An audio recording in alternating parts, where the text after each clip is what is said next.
Terima kasih adik-adik. Pertanyaannya, bagaimana menurut Ibu dalam hal melihat Hari Puisi Indonesia ini sebagai seorang seniman? Hari Puisi Indonesia ini kan sebuah acara tahunan ya. Sebetulnya tujuan utamanya adalah untuk melestarikan, merutinkan puisi Indonesia ini untuk terpublikasi setiap tahun gitu. Karena kan memang keinginan kita semakin banyak orang yang tertular untuk menulis puisi. Kenapa? Karena kalau di Eropa, di Amerika, puisi itu sudah sangat memasyarakat karena sudah terbukti banyak sekali manfaatnya, baik untuk pribadi maupun untuk kehidupan sosial. Gitu. Ya, antara lain puisi dibanding dengan bentuk-bentuk tulisan lain itu menstimulasi otak jauh lebih kuat. Jadi mereka yang menulis puisi selain kepekaan batinnya terasa, juga kepekaan otak meningkat gitu, menstimulasi otak ya, menstimulasi mekanisme kerja otak. Selain puisi, apakah ada karya-karya lain yang Ibu suka? Ada kumpulan cerpen, ada novel, ada juga ada esai. Kenapa Ibu membuat puisi impromptu tersier? Impromptu itu kan artinya improvisasi ya, dari bahasa Perancis gitu. Jadi di sini saya berusaha memotret atau melihat keadaan di sekitar gitu ya, dan bagaimana ini bisa dituangkan. Disitulah improvisasinya terletak di situ. Bagaimana suasana sekitar ini kan sebetulnya banyak sekali. Kalau kita peka, setiap elemen yang kita temui sehari-hari itu semua bisa jadi puisi gitu. Jadi jangan bilang saya nggak bisa nulis puisi karena nggak ada ilham. Sebetulnya setiap elemen bisa dijadikan puisi. Kenapa Tersina yang 3 baris ini? Saya ingin mengisi kekosongan perbukuan puisi Indonesia yang sekarang ini didominasi oleh puisi-puisi panjang ya, atau puisi-puisi bebas yang tanpa aturan gitu. Tersina ini sebetulnya aslinya tanpa aturan, tetapi saya membuat suatu pengembangan ya dari Tersina yang asli, bahwa ini memakai tata cara tertentu gitu, ada rima gitu ya, terus mengandung sesuatu yang kalau bisa ada isinya, jadi tidak 3 baris cuma kata-kata kosong aja. Kan kadang-kadang ada cuma mau mengucapkan I love you aja ya, mengucapkan aku cinta padamu, panjang gitu. Sebetulnya kan intinya cuma mau mengucapkan itu gitu. Sebetulnya puisi itu bisa memuat begitu banyak pesan. Nah, kalau dalam puisi yang panjang itu orang bisa berkreasi dengan leluasa karena ruangannya panjang, ruangannya luas gitu. Bagaimana kalau kita disediakan cuma ruangan kecil ya, ruangan ini, dan kita harus ya mengisinya hanya dengan 3 baris saja, tetapi harus ada isinya. Nah, itu buat saya tantangan gitu. Dan seperti tadi saya katakan bahwa ini memang untuk menstimulasi kerja otak, seperti mengisi kata silang sebetulnya gitu. Karena jarang, bukannya tidak ada, masih jarang gitu. Jadi saya mengisi kekosongan ini, puisi-puisi 3 baris, puisi-puisi mini. Kenapa memilih judul tersebut yang berasal dari bahasa Prancis dan Italia? Tidak ada alasan khusus. Pertama, memang saya ingin memasyarakatkan istilah Tersina gitu. Saya berusaha dalam setiap apa yang saya sampaikan, baik dari depan sampai ke dalam, itu memberikan informasi baru gitu ya. Sebetulnya Tersina, distikon, sextet, oktet, segala macam itu istilah lama gitu. Tapi karena tidak ada yang menginformasikan atau mengulang-ulangnya lagi secara resmi, itu hilang gitu. Jadi saya sebelum itu juga banyak tanya, terutama sama mahasiswa gitu ya. Kalian pernah dengar nggak pantun? Ya pernah. Pernah dengar ini? Pernah. Pernah dengar distikon? Tidak. Pernah dengar Tersina? Tidak. Nah, siapa? Ini kewajiban siapa? Ini kewajiban penulis. Bagaimana adik-adik bisa tahu gitu ya?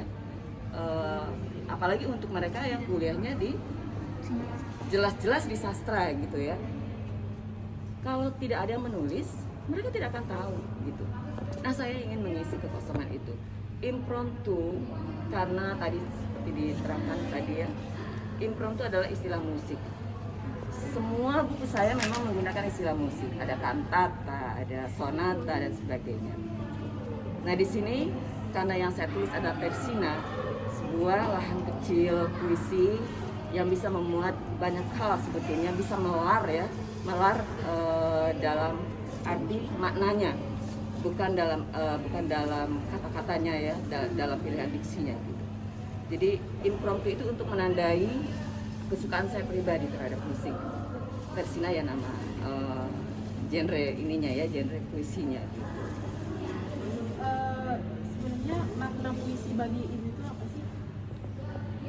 Puisi itu kan sangat luas ya kalau didefinisikan. Puisi sudah banyak sekali didefinisikan. Ada yang mengatakan bahwa ini ungkapan perasaan hati yang terdalam. Ini sebuah channel atau kanal untuk meluapkan apa yang ada di dalam.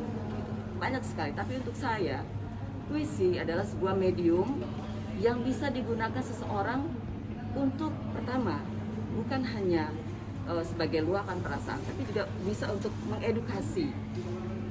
Bisa dijadikan media kampanye. Kita mau kampanye apa? Kampanye membaca, kampanye hidup sehat. Itu bisa disampaikan dalam bentuk puisi. Karena berbeda dengan kalau kita menyampaikan dalam bentuk artikel yang panjang dan sebagainya. Puisi adalah satu pilihan lain di mana orang bisa membaca dengan sekaligus pertama mendapatkan informasi, yang kedua menstimulasi otak dan perasaan dengan disajikannya diksi-diksi yang indah gitu. Kalau di artikel yang biasa kan pilihan diksinya biasanya umum ya. Sementara kalau dalam puisi mungkin kita bisa bertemu dengan biang lala sebagai ganti kata dari pelangi misalnya, atau miskala dan sebagainya itu. Di puisi, kenapa orang akhirnya kepekaannya bertambah dan daya pikirnya lebih kuat? Karena dia akan berusaha mencari kata-kata yang memang tidak biasa disampaikan oleh artikel umum gitu. Nah bagi saya secara keseluruhan, puisi adalah sebuah medium yang bisa memberikan manfaat positif baik buat penulisnya maupun orang yang membacanya. Ini adalah sebuah kehidupan bisa termaktub juga dalam puisi. Kenapa ibu memilih puisi 3 baris untuk impromptu terzina? Kenapa tidak memilih puisi 4 baris? Tersina kan artinya puisi 3 baris. Tersina itu istilah untuk puisi 3 baris. Jadi kan banyak nama-namanya ya. Kalau untuk puisi 2 baris itu disebut distikon. Untuk puisi yang 4 baris disebut kuatrin. Jadi kalau ada judul puisi kuatrin untuk Nina gitu ya, itu biasa puisinya terdiri dari 4 baris. Bisa tunggal hanya 4 baris satu judul, bisa berkembang menjadi 4 kali berapa gitu, misalnya 6 stanza gitu ya.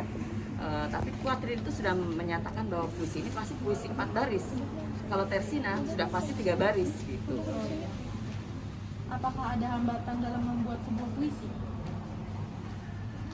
Hambatan itu kan dari ilham ya. Sementara ilham datangnya sebetulnya dari kepekaan. Kalau orang sudah melatih kepekaannya, peka dengan apa yang dilihat gitu ya, peka dengan apa yang dirasakan. Makanya saya bilang orang yang terlatih menulis puisi, kemampuan berempatinya bertambah, kemampuan mengapresiasinya bertambah, kemampuan menganalisanya terhadap sesuatu yang dia lihat, dia dengar, dia rasa itu juga bertambah. Tetapi memang tidak instan gitu, perlu latihan. Jadi ya antara lain demikian ininya manfaat-manfaatnya. Dari ibu sendiri, apakah yang diinginkan dari hari puisi ini? Dari hari puisi ini, seyogianya hari puisi ini bisa memberi semangat kepada masyarakat ya, terutama yang muda-muda, karena kan perlu regenerasi ini. Penyair-penyair mereka akan beranjak tua, kemudian menghilang mungkin ya.